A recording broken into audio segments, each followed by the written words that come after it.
जब भी कोई अकाउंट बना रहे हो ना, उस अकाउंट की नेचर को अगर समझ जाओगे तो बनाना काफ़ी आसान हो जाएगा। समझे?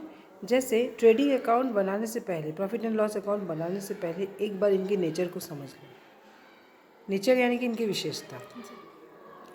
तो ये जान लो कि trading account and profit and loss account जो है वो एक नॉमिनल अकाउंट है। वो क्या है? वो दोनों ही नॉमिनल अकाउंट है।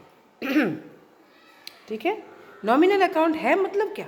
नॉमिनल अकाउंट है मतलब एक अकाउंट जिसमें आप एक्सपेंसेस एंड इनकम्स को रिकॉर्ड करोगे, ना कि एसेट्स एंड लायबिलिटीज़ को।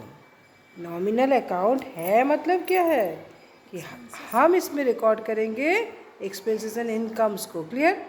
सबसे पहले कोई भी अकाउंट बनाने जा रहे हो तो आप उसका नेचर देख रहे हो। नेचर में आपने पाया कि trading account and profit and loss account, इन दोनों का ही विशेषता है कि ये नॉमिनल अकाउंट है। और अगर ये नॉमिनल अकाउंट है यानी कि ये सिर्फ डील करेगा एक्सपेंसेस एंड इनकम्स के साथ, इनकम्स, एक्सपेंसेस एंड, और एक चीज़ लॉसेस एंड गेन्स के। ठीक है? Income, expenses and losses, incomes and gains. ठीक है? इस चीज़ के साथ ये डील करेगा। ठीक है? Expenses and losses, incomes and gain. मैं एक्सपेंसेस एंड लॉसेस को यहाँ लिख देती हूँ और इनकम्स एंड गेन्स को यहाँ कर देती हूँ। ठीक है? तो नॉमिनल अकाउंट है तो डील करेगा, मतलब इस अकाउंट में आएगा क्या? Expenses and losses, incomes and gains. ठीक है? और एक चीज़, इसी बात से एक चीज़ और पता चल रहा है कि ये जो अकाउंट है, ये जो ट्रेडिंग अकाउंट है या प्रॉफिट एंड लॉस अकाउंट है, क्योंकि ये एक नॉमिनल अकाउंट है और हम जानते हैं कि ये डील कर रहे हैं एक्सपेंसेस एंड इनकम्स के साथ, तो एक्सपेंसेस एंड लॉसेस डेबिट होता है, यानी कि इसके डेबिट साइड में एक्सपेंसेस एंड लॉसेस आएंगे। क्लियर?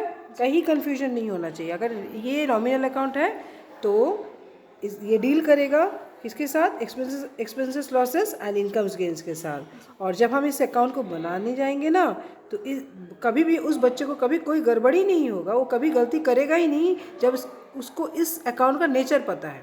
अगर नेचर में पता है कि तो मेरा नॉमिनल अकाउंट है तो इतना तो क्लियर है कि एसेट्स और लायबिलिटी यहाँ कभी आएगा नहीं। फर्नीचर को तुम यहाँ लाओगे नहीं, फर्नीचर खरीदा लाओगे नहीं। कोई भी एसेट खरीद रहे हो, कंप्यूटर खरीद रहे हो, स्पोर्ट्स इक्विपमेंट खरीद रहे हो, कुछ भी खरीद रहे हो, वो यहाँ लाना नहीं है। ठीक है? कोई लायबिलिटी का पेमेंट हो रहा है वो भी तुम्हें यहाँ नहीं लाना है। लोन ले रहे हो नहीं लाना है। क्रेडिटर्स को यहाँ लाना नहीं है। क्लियर? वो कभी उसके पास आइटम्स लिखा रहेगा तो वो समझ जाएगा अरे भाई ये तो एसेट और लायबिलिटी है, यहाँ आएगा ही नहीं। या trading account and profit and loss account में वो चीज़ें आएगा ही नहीं जो कि एसेट और लायबिलिटी है। आएगा क्या? सिर्फ एक्सपेंसेस, सिर्फ लॉसेस, और इस साइड में सिर्फ इनकम्स एंड गेन्स। अगर बच्चा एक्सपेंसेस को देख के या इनकम्स को देख के घबरा रहा है कि भाई हम इसको किस साइड में लेंगे, डेबिट साइड में लेंगे या क्रेडिट साइड में लेंगे, तो ये भी इसका जो विशेषता है, ये जो बताता है कि हम भाई नॉमिनल अकाउंट है, एक्सपेंसेस एंड लॉसेस होगा तो हम डेबिट में आएंगे, और हम अगर यहाँ पर इनकम्स एंड क्रेडिट है, सॉरी इनकम्स एंड गेन्स है तो हम क्रेडिट में आएंगे। ये नॉमिनल अकाउंट खुद से बता दे रहा है कि अगर हम ये अकाउंट खुद से तुम्हें सारा चीज़ बता, बस एक नेचर पता होना चाहिए कि नेचर है ये नॉमिनल अकाउंट, तो इसका मतलब एक्सपेंसेस एंड लॉसेस इधर आएगा डेबिट में, और इनकम्स एंड गेन्स क्रेडिट में आएगा। ठीक है? समझ में आया?